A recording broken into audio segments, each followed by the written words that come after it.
You and I are caught between the candles where we cannot help but live in the close and infinite abundance held between the kindling and the dying of the light.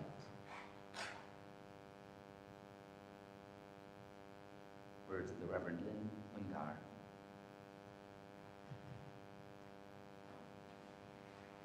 Good morning. Good morning. Welcome to Cross Street Chapel's Sunday service. I'm grateful for your presence here. I'm grateful for those who joined us in person as well as those who are following online.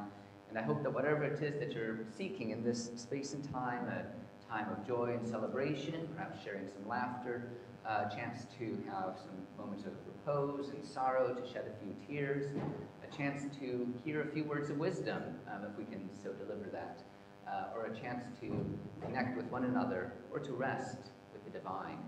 Whatever it is that's brought you here, I hope you'll find it, and I hope you'll find a warm community. Today's service is slightly truncated as it's our annual general meeting afterwards, so I know that can make for a long day generally, though as I was saying to someone on Wednesday, we have worked really hard to make our annual general meetings a celebration, a great sort of joyous event rather than just the dreariness of business meetings, because I know for some people that's their thing. But in any event, I'm grateful that we have this chance to have a service to really fully immerse ourselves in the spirituality of this place, as well as sort of deal with some more mundane, by which I mean sort of worldly elements that we have to deal with in business meetings. So we've opened our service with the lighting of the chalice by Lynn Ungar. We turn to the artist Marina Abramovich for our call to worship. We always strive to the future, or we yearn for something in the past, but we spend very little time in the present. Words of the Serbian performance artist Marina Abramovich. So let us, in the presence that we have here, celebrate in song with our first hymn, which is printed in your order of worship and will appear online. A Church is a Living Fellowship by Frank Clavern.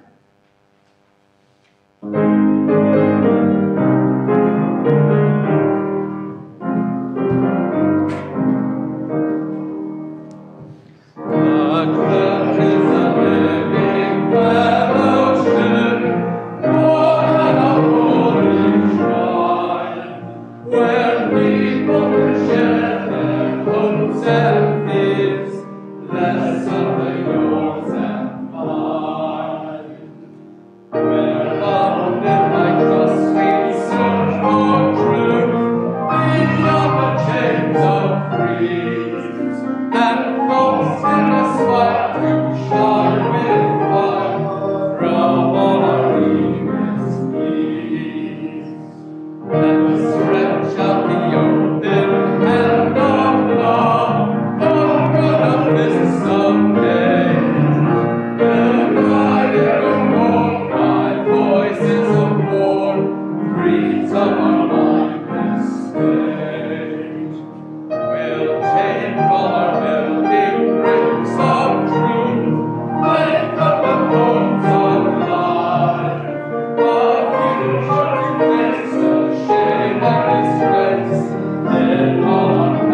that was fantastic.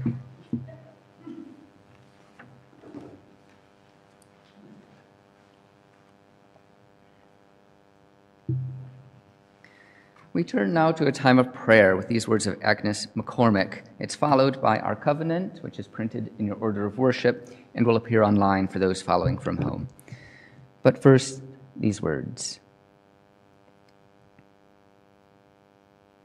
O living Spirit within us all, speak to us in silence, in the silence of the crowd, the silence of our inner echoes. Spirit, help us to pour out what good within us lies, whether it be silent exchange with other souls or taking another's hand and holding it, knowing that it is done with your blessing. Ever-present Spirit, convert our isolation into relationships, and our relationships into everlasting ties that bring peace and beauty. Remain in us, unstilled, until you make us stilled. Amen. Let us now read our covenant. We gather here in sacred fellowship to witness the fullness of our lives and all life, to hold and be held, tell stories and listen, to be renewed and renew the world. We speak with care and patience. We act with gentleness and compassion. We forgive each other and ourselves. In faith that we build beloved community, we renew our covenant today. Amen.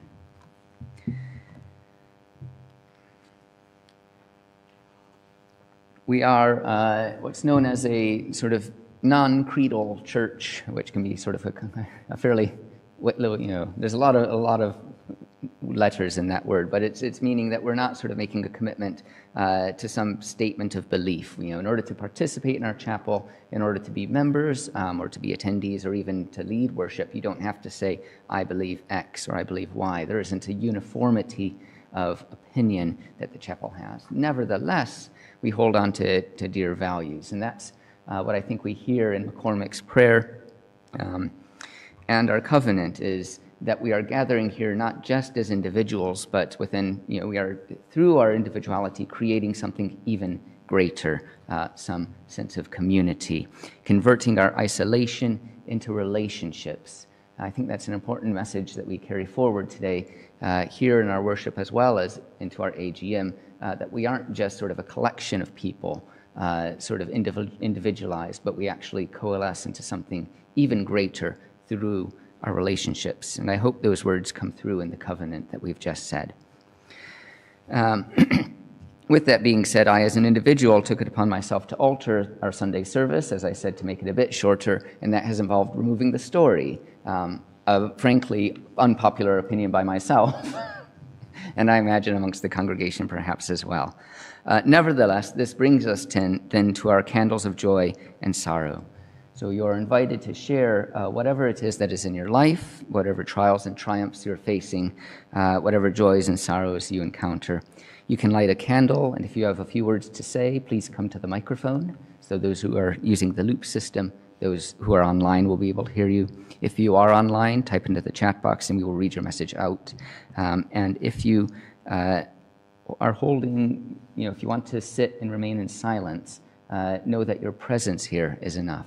And you're invited to light a candle in that silence, if you so wish.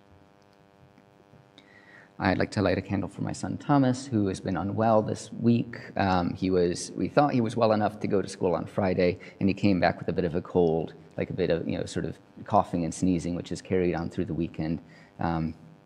He'll be sort of here for the committee meeting, for the meeting, but we'll make sure that sort of appropriate safeguards are in place. So, things might not be contagious. That might have been a bit too much information. But anyway, It is a candle for Thomas.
All those joys and sorrows here spoken, those that remain silently in our hearts.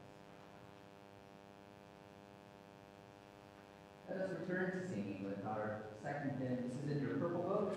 I will be updating online for those following from home. Andrew Hills, hymn number 4, All That Is Abundant Living, hymn number 4.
Thank you.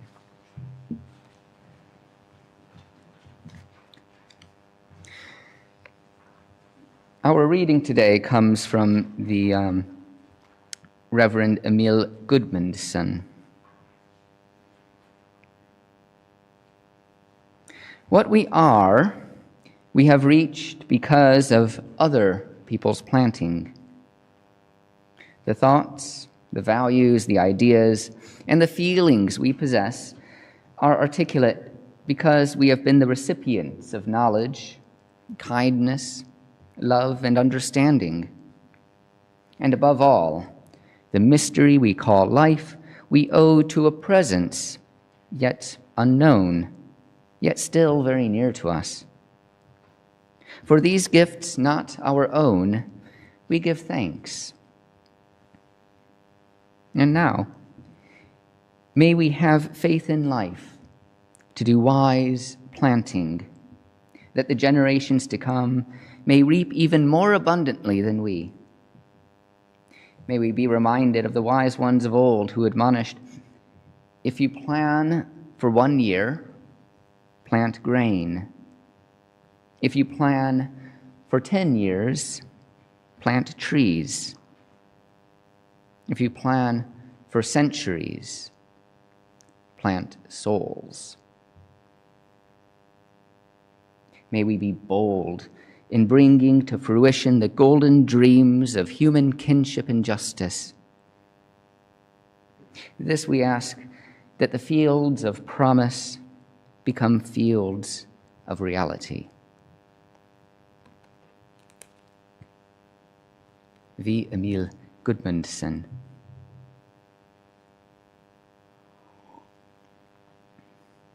Our AGM, Annual General Meeting, has slowly shifted later into the month of March over the past several years. Don't think I haven't noticed. Every year I put it down for the first Sunday in March, and then I'm told, oh, that'll be a conflict. And it's fine. Our Constitution is seemingly not too bothered by much, and certainly for whatever reason, if we're unable to meet on that first Sunday, it's fine. But it does possibly mean that the context of our meeting is ever so slightly different in a way. Because March, as the old adage goes, comes in like a lion and goes out like a lamb. It's an expression that illustrates the shifts in the weather from tumultuous wind and rain to a calmness that marks the middle part of spring. Although the expression in its original form was likely a reference to astrology, the position of the constellations of Leo and Aries. This transition from winter to spring, from cool, reflective silence to exuberant energy and renewal, does not come easily, as we might imagine. Birth and renewal is not an inherently peaceful act. I think we forget this. In fact, witnessing the bud pushing against the dirt, the shoot that seemingly bursts from nowhere, can feel downright violent. Maybe we need this between the reflective stillness of winter and the calm confidence of spring. There needs to be a time of upheaval and uncertainty. And that's where we are now, amongst the tumult and the wind, that cold, pelting rain. This will all give way to a more placid spring of calm breezes and vibrant flowers. But we're not there yet, hard as that truth might be to swallow. We mark today as well for being Palm Sunday, a reference to the adoration that Jesus experienced as he arrived in Jerusalem. Just as we might think about the seasonal transitions in March, we can think of the religious fervor that changes direction so quickly, such that those who are laying palm fronds at his feet are calling for his death mere days later. And Jesus, at this point in the story, appears changeable as well, from accepting the praise to throwing over the tables, to rejecting the task when he prays in Gethsemane. Holy Week possesses a very human range of emotions. And soon, in the next room over food and drink, we'll be considering our own transitions, exploring the finances and the figures, the projects and the perils. Like March, I've seen a similar flourishing this year as we work to recover psychologically from the pressures of the pandemic. something I think that we are all too quick to sort of shut off to one side, but of which still bears down on us in perhaps imperceptible but very real ways. There has, especially in the latter part of this year, felt an energy, a potent guiding promise that we may hope is instilled in our mission, and that might give credence to those words of Gudmundsson, making the fields of promise the fields of reality. But I'm also mindful of Marina Abramovich's words, that we spend very little time in the present. We avoid looking at the present directly, preferring to view it through the lens of history. Oh, was it not better way back when? Or imagining it only to be some roadblock that is keeping us from a possibly idyllic future. Isn't it odd how we avoid looking at the one place and time where we have any true power? Stuck in yesteryears, scrolling through lives lived online or over the hill and far away, or overawed by the potential of tomorrow, how it might look, rather than seeing what our eyes are showing us now, listening to what our ears are hearing now, acting with our hands now. And as I note, here I am talking about the chapel's past year and how we will be looking at the year upcoming. But I'm not talking about what needs to be talked about here. I can feel that gentle tug of procrastination and uncomfortableness as I skirt around the issues that should be the foundation of this sermon. Not the past accomplishments, as valued as they are, nor the future ambitions, as righteous as I might feel them. Not the past regrets, as much as I may seek forgiveness, nor the future fears that hold me up with some anxiety. But the present task here and now in this sanctuary. The figures can wait. The numbers don't have to be crunched from the pulpit. We must instead consider the why behind these numbers. Why are we doing this? So we return to those words of Gudmundsson. May we have faith in life to do wise planting. May we be bold in bringing to fruition the golden dreams of human kinship and justice.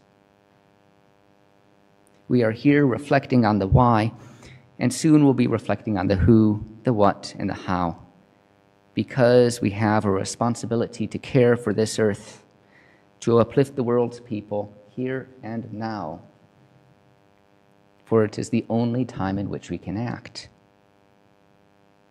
We are blessed with gifts, with our own talents and passions and personalities, and deserve to share them with the world, that it may grow as well in compassion and strength.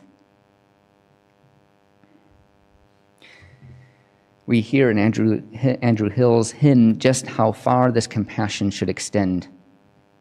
All that is abundant living, the world's delight, the darkness, the shadow, all that is doubtful, all that is uncertain, these we bless in every case. Not just the joyful times of the world's transforming light, but also that which hides behind the curtain, which is unsure what to do, that in fact might be wrong. That which is filled with depth and soil, hinting at the cool earthiness of our problems. We are able to bless all of this. We bless it with our presence, with our willingness to listen and see and hold hands. By giving people our time and consideration, we are blessing their lives. It's a powerful thought. We have the capacity to help make life sacred. And in some ways, it is actually the easiest thing that we can do. It does not call for Herculean strength or clever, superhuman intelligence. We do not have to be moneyed or of high standing or own land or have legacies. It's not reliant on the pedigree of our ancestors. It's not even dependent on our strength of character from the day before.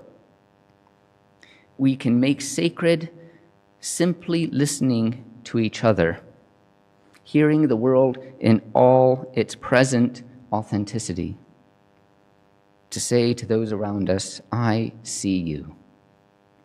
You matter. March seems a time ripe for garden metaphors.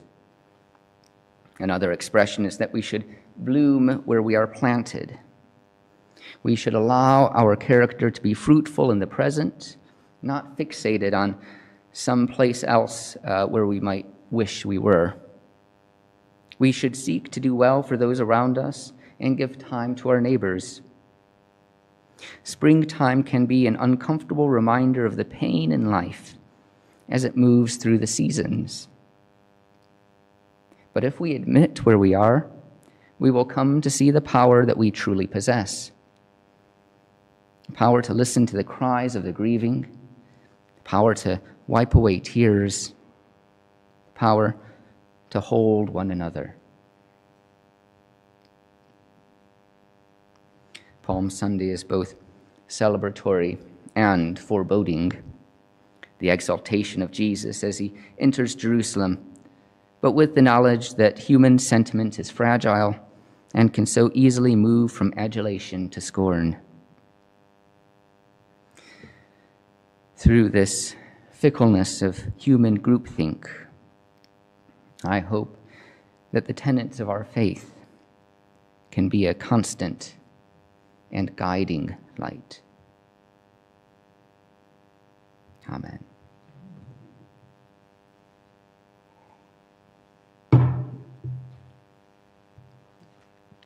Let us now return to a time of prayer with these words of Tess Ward.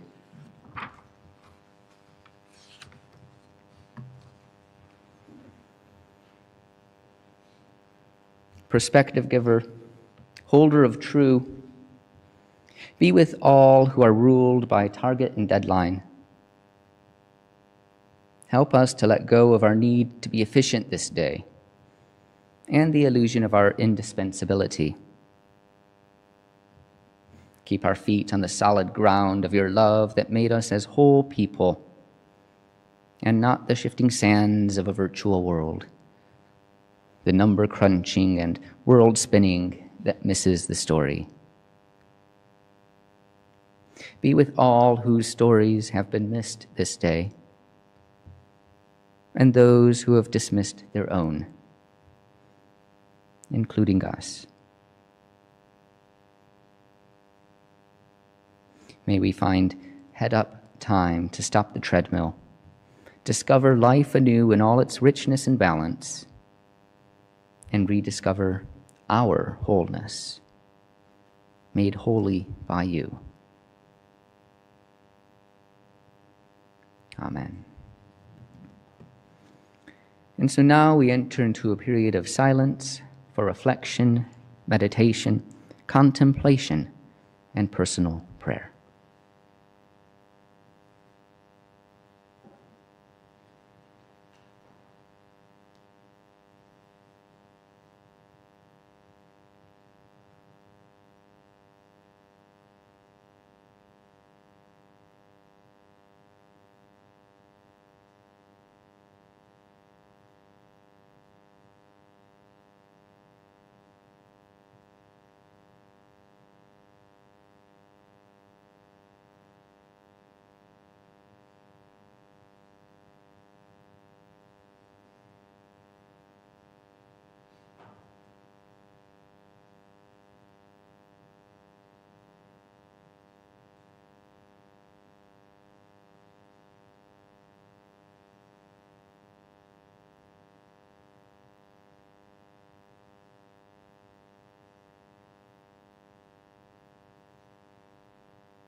A few notices before we sing our final hymn and conclude our service.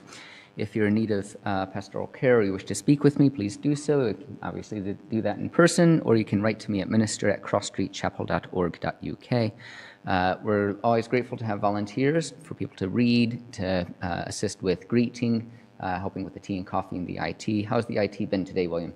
Fantastic, thank you. William is dealing with a slight change to the way we sort of normally structure things as well. So but we make it sort of relatively tech-free. So if you're unfamiliar or uncomfortable with tech stuff, don't let that dissuade you from helping out with the IT. I was going to say, do we need any help with the tea and coffee after the service, or are we all going to sort of pitch in? Because we're going to have a shared meal afterwards, so please do help if you're able.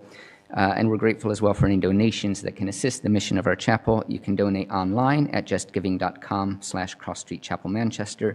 You can email me about sending up a standing order, or there's a retiring collection here in person, along with envelopes if you're a UK taxpayer, so we may claim gift aid. Our Friday lunchtime recital is this upcoming Friday, the 29th. We're welcoming Hugh McKenna and Tyler Hay, which is going to be a fantastic performance of oboe and piano. Our recitals for the Friday series are always free to attend, but we are grateful for any contributions which go to the artists to recognize their time, talent, and energy. Are there any other announcements from the congregation? Yes, Anne. Can I come to the microphone? Mm-hmm.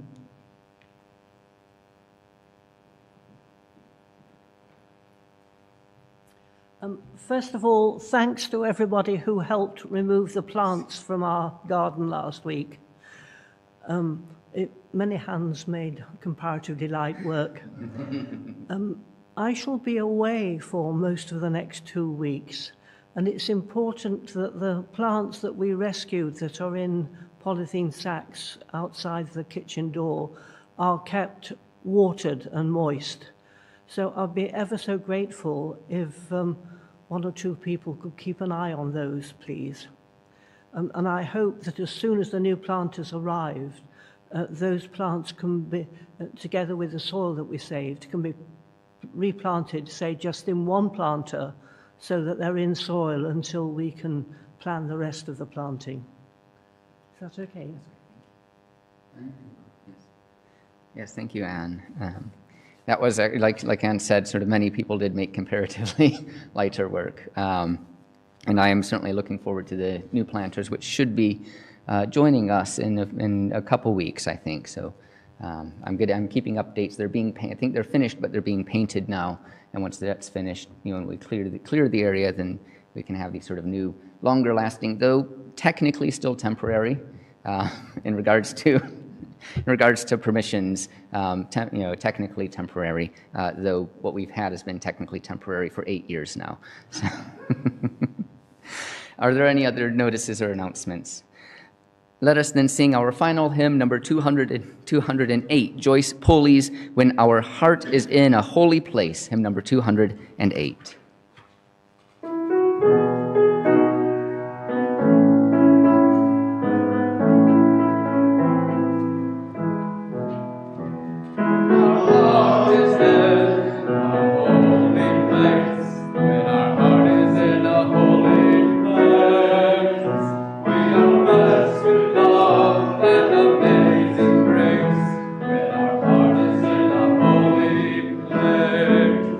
When we trust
to IT. Thank you, Sonia and Robin, for helping to set up and for preparing these flowers for Nick, which are really beautiful today.